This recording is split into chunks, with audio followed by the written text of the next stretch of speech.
എല്ലാ ജീവികളും ആവശ്യമായിട്ടുള്ള ഓക്സിജൻ ലഭിക്കുന്നതിന് വേണ്ടിയിട്ടാണല്ലോ ശ്വസിക്കുന്നത്. അങ്ങനെ രക്തത്തിൽ അലിഞ്ഞ ഓക്സിജൻ ശരീരത്തിൻ്റെ എല്ലാ ഭാഗത്തും എത്താൻ വേണ്ടിയിട്ട് പമ്പ് ചെയ്യാൻ വേണ്ടി ഹൃദയം ഉപയോഗിക്കുന്നു.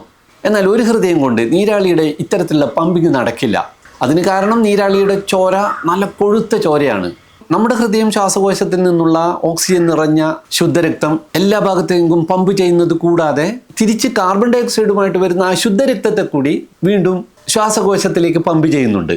അതായത് രണ്ട് പണിയും ഒറ്റ ഹൃദയം തന്നെയാണ് ചെയ്യുന്നത്. എന്നാൽ ഇത്തരത്തിലുള്ള ഒരു പമ്പിങ് അത്ര എളുപ്പമല്ല കൊഴുത്ത രക്തമുള്ള നീരാളിയെ സംബന്ധിച്ചിടത്തോളം. അതുകൊണ്ട് തന്നെ നീരാളിക്ക് 3 ഹൃദയങ്ങളുണ്ട്. 2 ബ്രാക്കിയൽ ഹൃദയങ്ങൾ. ഈ 2 ഹൃദയങ്ങളും ഗില്ലുകളുടെ അടിയിലാണുള്ളത്.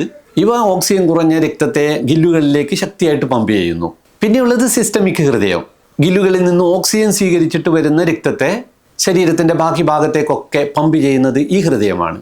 ഏറ്റവും രസകരമായിട്ടുള്ള ഒരു കാര്യം എന്താണെന്ന് വെച്ചാൽ, നീരാളി വേഗത്തിൽ നീന്തുമ്പോൾ, അതായത് ഈ സൈഫൺ വഴി ശക്തിയിൽ വെള്ളം പുറത്തേക്ക് ചീറ്റിയാണല്ലോ അങ്ങനെ നീങ്ങുന്നത്. ആ സമയത്ത് ഹൃദയം പമ്പ് ചെയ്യാനും ഈ വെള്ളം പുറത്തേക്ക് ചീറ്റാനും ഒക്കെയുള്ള ഊർജ്ജം ഇതിനുണ്ടാവില്ല. അതിനാൽ തന്നെ ഈ സിസ്റ്റമിക് ഹൃദയത്തിൻ്റെ പ്രവർത്തനം കുറച്ച് സമയത്തേക്ക് നിർത്തിവെച്ചിട്ടാണ് ഈ തള്ളൽ. അതുകൊണ്ട് തന്നെ നീരാളിക്ക് വെള്ളത്തിലൂടെ വളരെ നേരമൊന്നും ഇങ്ങനെ നീന്താൻ പറ്റില്ല. ഓക്സിജൻ കിട്ടാതെ അത് തളർന്നു പോകും. നമ്മുടെ രക്തത്തിൽ ഓക്സിജനുമായിട്ട് ബോണ്ട് ചെയ്ത് അത് ഓരോ കോശങ്ങളിലും എത്തിക്കുന്നതും അവിടെ നിന്നുള്ള കാർബൺ ഡൈ ഓക്സൈഡിനെ തിരിച്ച് അതിനോട് ബോണ്ട് ചെയ്യിപ്പിച്ചിട്ട് ശ്വാസകോശത്തിലേക്ക് തിരിച്ചു കൊണ്ടുവരുന്നതുമൊക്കെ ചുവന്ന രക്താണുവിലെ ഇരുമ്പ് ഘടകമായിട്ടുള്ള ഹീമോഗ്ലോബിൻ ആണല്ലോ. എന്നാൽ നീരാളിയുടെ ചോരയിൽ ഈ ഇരുമ്പ് ഘടകമല്ല ഉള്ളത്, ചെമ്പ് ഘടകമാണ്. അതായത് ഹീമോസയാനിൻ. ഓക്സിജൻ വളരെ കുറഞ്ഞതും തണുത്തതുമായിട്ടുള്ള ആഴക്കടലുകളിൽ ഗില്ലുകൾക്ക് ഓക്സിജൻ വേഗത്തിൽ വലിച്ചെടുക്കാൻ ഹീമോഗ്ലോബിനേക്കാൾ കൂടുതൽ എളുപ്പത്തിൽ പറ്റുക ഹീമോസയാനിനാണ്. നമ്മുടെ രക്തത്തിന് ചുവപ്പ് കളറൊക്കെ കിട്ടുന്നത് ഹീമോഗ്ലോബിൻ ഉള്ളത് കൊണ്ടാണെന്ന് അറിയാമല്ലോ. എന്നാൽ ഹീമോസയാനിൻ ഓക്സിജനുമായിട്ട് ചേരുമ്പോൾ അത് നീല നിറത്തിലാവും.